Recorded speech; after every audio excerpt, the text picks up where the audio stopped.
Hi, I'm Dr. Mickey Barber with Better Life Carolinas, and I want to talk to you about sleep. Let me ask you a couple of questions. So, most weeks, when you get out of bed in the morning, do you feel rested? Are you ready to go? How about during the night? Do you get up once, twice, three times during the night? If you do get up during the middle of the night, do you go right back to sleep or do you toss and turn all night long?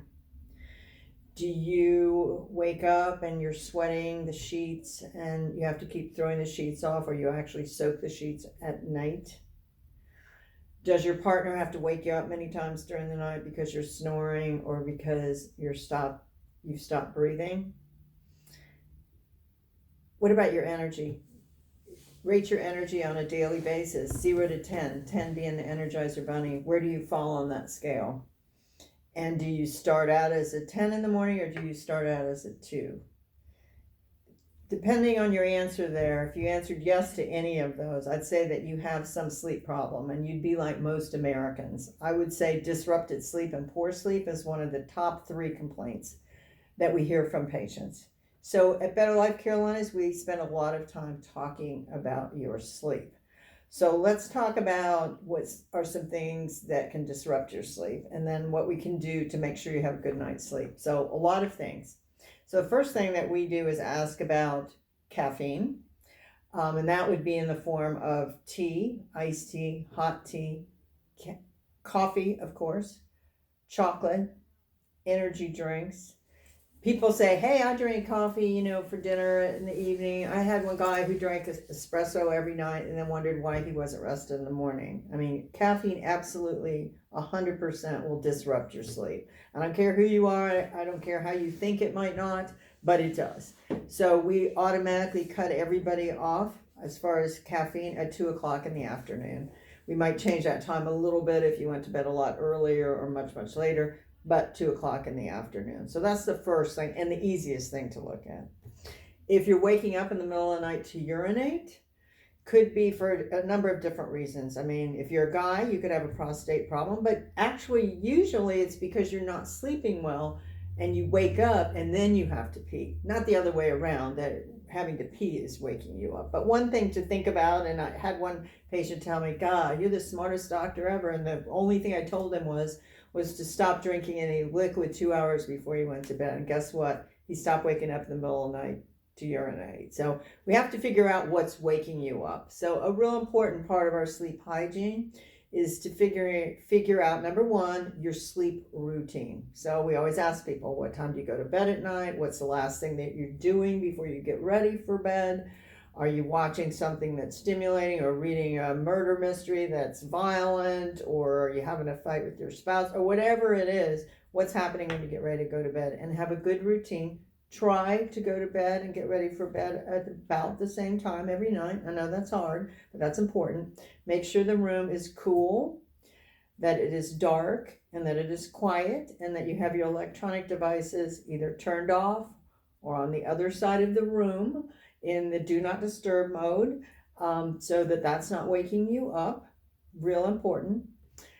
For a lot of patients, it really is that you have a snoring or a sleep apnea problem. And so many times we will suggest a sleep study after we've really talked to you and done our whole assessment. The great thing about sleep studies now is they can be done at home, so don't be afraid.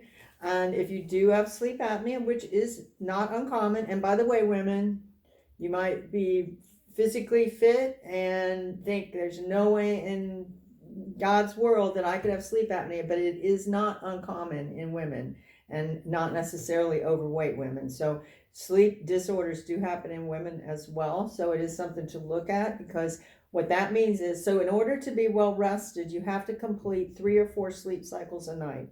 And a sleep cycle is all the different stages of sleep and has to last each cycle 90 to 120 minutes.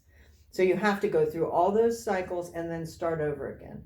So let's say you go into the second cycle of sleep and you wake up to pee, or you wake up because you're hot, or you wake up because you stop breathing, or your partner is snoring, or whatever. You don't go from stage 2 then to 3. No, you start back over at stage 1. So that's why so many people are not rested in the morning, because they have not completed those 3 or 4 sleep cycles during the night. So we really focus a lot on that as well.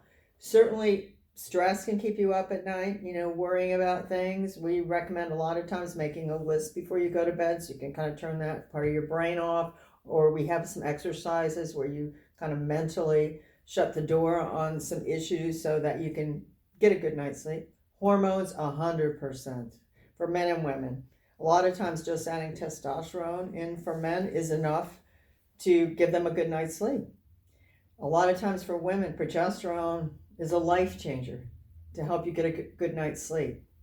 We also, as we age, so our melatonin, which is a hormone we make in our pineal gland that helps us to sleep, is very high when we're kids, right? When we're little toddlers, babies, we produce a lot of melatonin. When we're teenagers, it actually goes up. And then progressively over time, our melatonin production diminishes. So that's really important for most of us to supplement with melatonin as we age, again, so you can get a better night's sleep. Because if you don't, the number of those sleep cycles diminishes and the amount of time you spend in deep sleep diminishes. So this is something we have to actively be working on as we age so that our body can repair itself. Our brain uses so much oxygen when we're asleep to kind of take all that data that we've collected all day long and store it in our brain. Any muscle damage we've done during the day, which you damage muscle sitting, walking, exercises, stretching, all those muscles get built at night. So anybody like a bodybuilder, one of the most important parts of bodybuilding is the sleep part, because that is where the muscles are built back up. It's also when we make growth hormone, which is very important for our body composition, for overall health. 90% of that is made during the deep level of sleep. So making sure you get a good night's sleep is hugely important.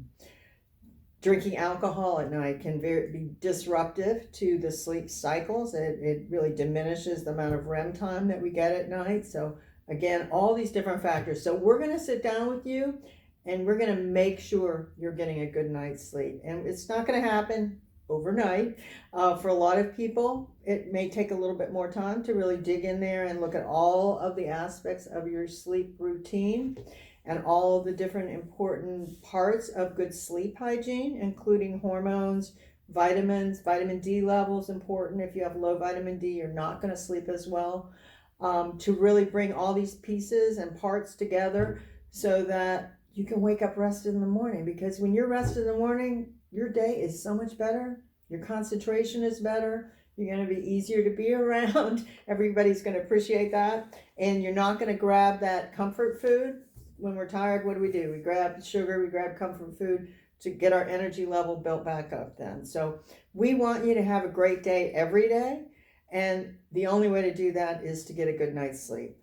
So please call us at Better Life Carolinas. Our website's betterlifecarolinas.com and our phone number is 843-737-2597. Sleep well.